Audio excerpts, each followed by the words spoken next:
we are colorful generation, we are lost, we are so weird.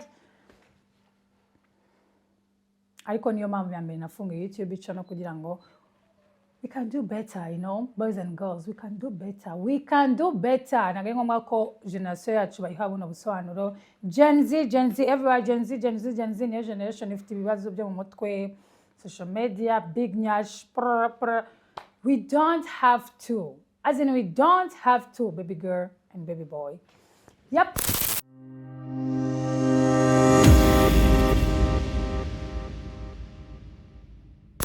Hello guys, thank you so much. Welcome back to another episode of I Learn, You Learn, We Grow Together. Amaje kuvuga kuri addiction. Ni muri mushyashya hanga, you're most welcome. I love you so much. Kandi musanzwe uri umugenzi wahanga cyangwa se inshuti yahangaha, sending love, kisses and hugs. Tugiye kurebera hamwe stages za addiction. Nkuko nabivuze muri video zazibanjije ngi kuri topic, nifuza ko I really strongly wish ko video yarebwa n'abana b'abangavu n'ingimbi, teenagers.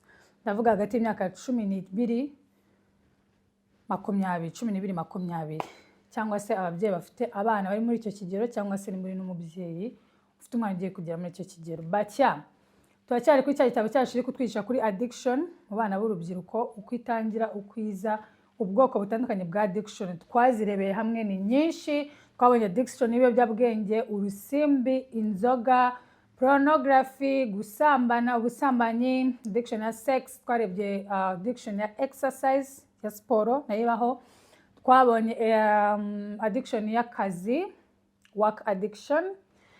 Twabonye addiction y'ikiharya yo kurya by'umurengera bikavamo ikiyobyabwenge. Twabonye addiction y'urukundo ari abana nayikorara narayikoze ariko ya.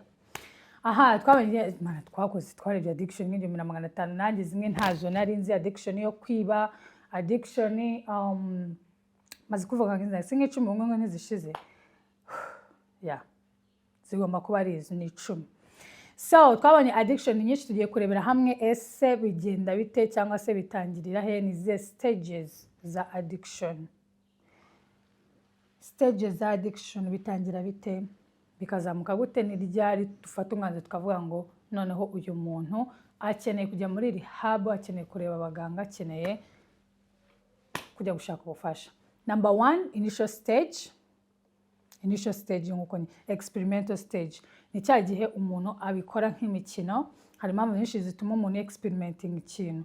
Narabibabwiye ko angira ngo nabwo ko nta nzoga namwe cyako nta kamogi nanyweyeho. I've experimented it kubera ko hari igihe nyine wibaza ko ariko ibintu babimeze biti ukanywaho. Abana benshi bo mu rubyiruko barabikora kandi nta kintu bitwaye. Hari nko nshaka gucira urubanza niba byarakubayeho cyangwa se niba uyu munsi ufite icyo kibazo, kubera ko kugucira urubanza nta kintu byafasha, nawe nta kintu byagufasha. Ni wowe ukeneye gufasha, ntabwo uro nyine gukora ikintu kitafite ikintu cyo gufasha. So experimental stage niyo initial stage, niyo tangiro cyangwa se niyo ntambwe ya mbere. Ushaka kubona abashuti bawe bagiye mu kirori ukabakurikira. Ushaka kubona abantu banywa inzoga ati mumpeho. Ushaka kubona abantu binywera akamaro ati mumpeho. Ushaka kubona na mushuti wawe yatsindiye 100,000 ko yakinnye urusimbi nawe ukajya kugerageza.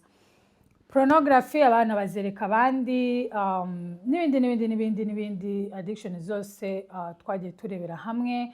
Kwiba, natanze urugero rw'umwana wibye kugira ngo afashe mama we, birangira bihindutse ingeso adashobora guhagarika. Kurya twabonye ko birangira ari ikintu utangiye nko kukimaraho stress, kubera ko ufite anxiety, ko ufite stress, ko ufite ibintu bikubabaje ugatangira urya cyane bikanya uruzinze control. Nanjye nawe babwiye ko nagize addiction yo kurya. So experimental stage niyo beginning bitewe n'impamvu zitandukanye. Then stage ikurikiyeho ni stage yitwa regular stage. Ni handi ukomeza kubikoresha, ni handi ukomeza kubisubiramo, ni handi ukomeza kubikora kuko wenda biri available, birahari, urabireba, inshuti zawe murahorana kandi zisubira kubikora cyangwa se kubinywa mukajyana. Iyo stage ibikiri stage yoroshye kubera ko ibintu babigifite igaruriro. Ushaka kubirekera, ushaka kubihagarika, ushaka kuvuga ati inshuti ndaziretse cyangwa atangira kuzikwepa. Regular stage wisanga wenda uri mu gihe cy'agahinda, uri mu gihe cya stress, agahinda wari ufite ejo ntabwo uyu munsi kagiye ukavuga ati reka niguriye amacupa 2 ya byeri, ejo ukagura 3, ejo ukagura 4. So regular ukomeza ugikoresha mu buryo buhoraho, kuko ukiri muri state imwe, kuko ukiri mu gahinda kawe cyangwa ukiri mu nshuti zimwe cyangwa se ukiri mu gihugu kimwe cyangwa ukiri ahantu hamwe, n'ubundi aho wabye experimentingiye niho ukiri. So urakomeza n'ubundi ukabikoresha ko babi available, babishoboka. Ariko iyo stage bigishoboka, nimba uri no kundi wari iyo stage uriho, it is very much possible ko wahindukira ukabireka bikarangira. Okay? Stage ikurikiyeho ni risk stage. Nigiye noneho utangira guhuriramo n'ibibazo. Wenda ukagira amahangova akomeye, kuruka, utanyaguramo n'ibibazo biri risky, ibibazo by'uburwayi, guhumeka nabi, wenda kunywa itabi ryinshi, n'ibindi ugatangira gukina kubera ko amafaranga yose yajyana mu rusimbi, bitangira gutera amariske. Kandi akenshi icyo gihe muri risk stage inshuti zawe, abavandimwe n'abantu bakuri hafi batangira kubibona ko hari ikibazo, batangira kuvuza induru, batangira gusakuza, batangira kubivuga, batangira kugira inama, bati wowe kabyara wowe gacuka we, ni ibiki shopping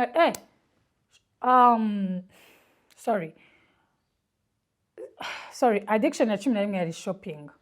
So gushoppinga kwawe ugasanga bitangiye guteza ibibazo, amafaranga yose uhora mu madeni kubera gushoppinga. So addiction ni nyinshi twagiye turebera hamwe, ikintu kibitera, ikigaragaza ko ufite izo addiction, aho bitangirira n'ibindi byinshi. Ushaka gusubira inyuma ya video ukajya kuyareba, ntabwo ndi ubisubiremo. Gusa muri risk stage abantu batangiye kubona ko biteje ikibazo. Uragura inkweto, kandi wenda dufite ibindi bibazo, uragura inkweto ziki, uragura amaherena y'iki, uragura imyenda y'iki. What is this? Shopping yatangiye guteza ikibazo, ubujura bwawe butangiye guteza ibibazo, bakagufata wenda bakagufunga cyangwa bakaza kwihanangiriza iwanyu, bakaza kubishyuza, bitangiye guteza ibibazo. Iyo niyo risk stage. Gusa nanone muri risk stage ushaka kugira igaruriro, abigifite igaruriro babishoboka ko wahagarika ukabitekereza ukabivamo, kubera ko witekereza ko bati ubu nibwo buzima nkwiriye kubaho se, uku niko nkwiriye kubaho se, uku niko nzapfa, so ninkomeza bizagenda bitese ko ndi kubabaza abantu bankunda. Muri risk stage utangira kugira urubanza mu mutima. Iyo rero lobes yawe iri strong, nabisobanuye ko ubwonko bwacu bufite, hari abantu bafite lobes ikomeye n'idakomeye. Abenshi muri risk stage barahinduka kubera ko lobes yawe ifite ubwo bushobozi bwo kubireka.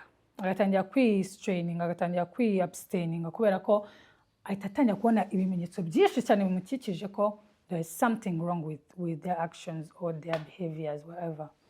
Okay? Stage ikurikiraho ni distraction stage.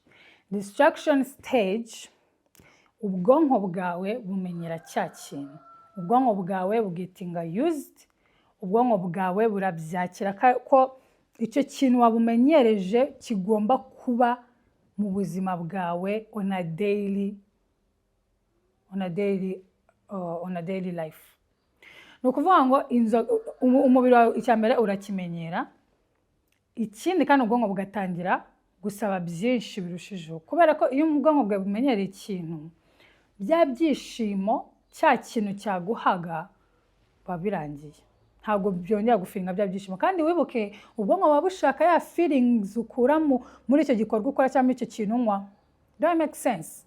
Ibyishimo, excitement wumva iyo umaze gukora shopping, iyo umaze kunywa ibiyobyabwenge, ubwonko bwawe buba bugishaka.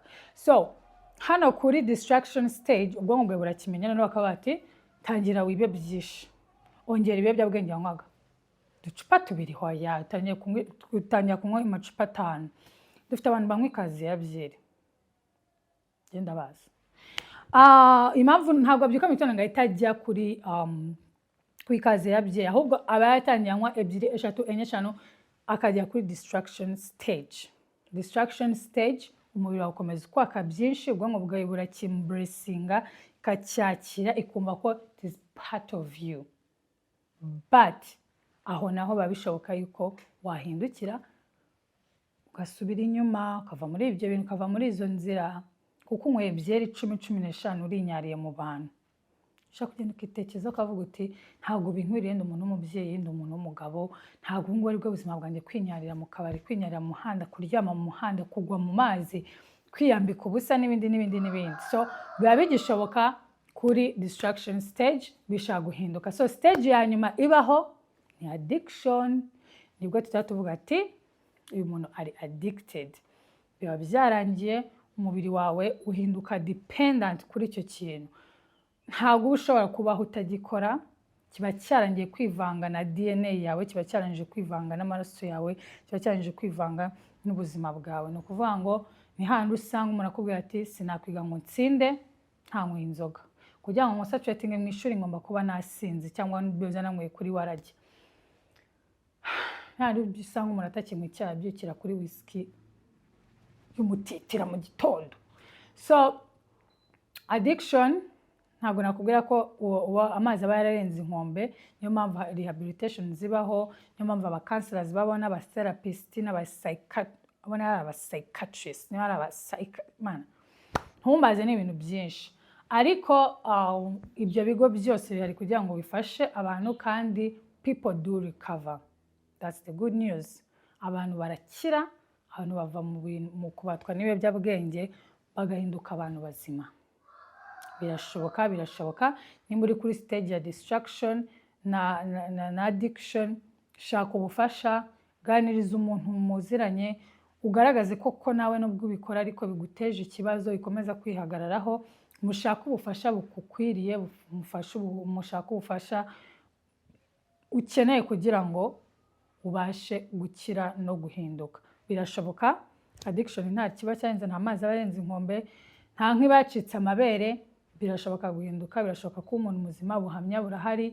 Nuko wenda muri video mvuga ni kugira ngo ntabatinda cyangwa mbarambira, ariko kino gitabo ndi gusoma ingero nyinshi zirimo z'abantu bagiye bakira kuri muri addiction, abantu bagiye batanga ubuhamya uburyo izi addiction zatangiye, ibibazo bahuriyemo nabyo n'ibisubizo. Bamwe baracyari muri rehabilitation, abandi barakize. So izo nizo stages za addiction. Ni byiza ko wakicara ukitekerezaho, ukamenya addiction uriho, cyangwa se iyo umwana wawe ariho, cyangwa se iyo umushuti wawe ariho. I don't know who you know that has addiction. Ukatekereza, ukabanza ukamenya icyabimuteye, ukareba ko icyo kibazo cyabonerwa umuti cyangwa se ko yakiganiraho akabyibagirwa. Byose birashoboka ko umuntu ahinduka akava ahantu habi akajya ahantu heza, akabasha kubaho ubuzima bw'abantu bari normal. Nimba mvuga ibintu mvuga bigushimisha guys, cyangwa bigufitiye akamaro, nakongeye ntabwo mbashimisha, usenge ntabwo ndumwitatena, ariko basi mu kintu mbwira basi kigufitiye akamaro, basi duhe subscribe ubisubu koko, basi mwatwereka subscribe, urapfa. Anyway, thank you so much. I love you.